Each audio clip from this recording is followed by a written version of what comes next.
Hey guys, Hope from Pancreatically Challenged. Today I wanted to talk to you about finger prickers. So the little device that basically makes your finger bleed in order for you to test your bloods. There are so many of them, but what I've been seeing recently is that a lot of people only use them on their fingers, and I have just recently started using them on the palm of my hand. So I wanted to discuss with you how exactly I go about doing that and which finger pricker I use to enable that. So I know that there is the gentler device out there, and they've advertised it that you can use like all up here and down your legs and stuff. So none of the other, I guess, standard finger prickers advertise that they can be used on other parts of the body, but the one that I have, if you read through the instructions, it does state it, and it's a lot cheaper than the genteel device. So I'll be talking about it today, and hopefully it gives you something new to try out at least. So I've got here the Accu-Chek Multiclix. So this is the one that I've got here. Now it comes with two different heads. So it comes with this black head right there, and then it comes with this see-through head. And I spent about 18 months thinking, why on earth does it have a see-through head? Like, surely you only need one. And it wasn't until I went through the manual and also spoke to some people on Instagram, and they helped me figure it out. So thank you very much to those people. If you look at the head of this one, there's quite a small hole there. If you look at the head of this one, there's a really big hole. So this one is for your fingers. This one is for other places like your palm. Now, I'll explain how that works in a little minute. But with this finger pricker, now this is just my personal likes and dislikes, but I find it quite hard for on my fingers, so I don't tend to use it there. I find that I callus up quite a bit more, and it's not that it's sore, but the thud of the needle going in is quite a bit more intense, so I choose not to use this on my fingers. Now that is just my personal preference, and other people are going to find it completely different, but I don't use this black cap at all, so it just kind of sits in my blood kit as a spare, I guess. So what you need to do is take that black cap off. So we've got this here, and we want to put the clear cap on. You'll see that they line up pretty easily with this wee arrow kind of thing. So they line up like that. Now I use this on the same depth that I would use it on my fingers. So on this one, it's 0.5. So that's just, again, me personally. I prick on the sides of my fingers. I don't prick anywhere on the fleshy bits because the sides of my fingers I can't feel anymore. So I wanted to keep those middle areas free so that I can still feel in the middle areas. So the side bits need a lot less depth, because there's not as much flesh to go through.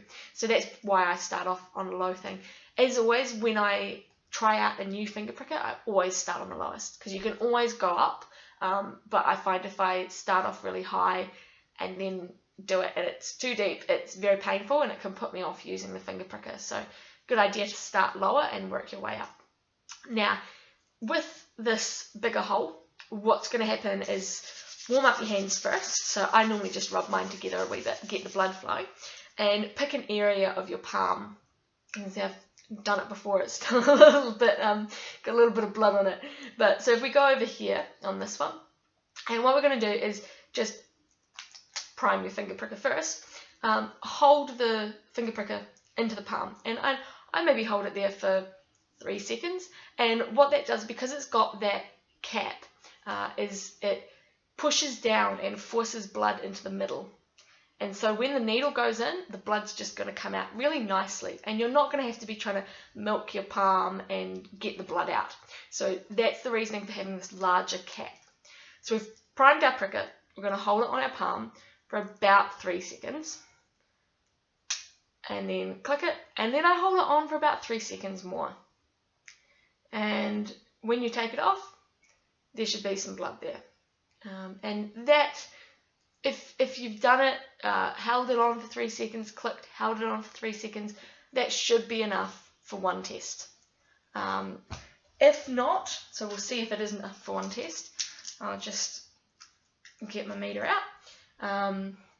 If not, then you can milk your hands just like you can milk your fingers, but that was enough for one test. So that's counting down now. And then I don't know what you guys do, but I just kind of lick it off. And that's that. I do find that sometimes if I'm using my hands, it takes a little while to heal, so it can kind of little spots of blood for a wee while. But other than that, I haven't had any problems with it. I do have some, I don't know if you call it scarring, because it does go away. I'll see if I can show you up the sides there. All of those black dots are from pricking, but they do go away. If I don't prick there for about a week, they will go away and my hands will look fine again.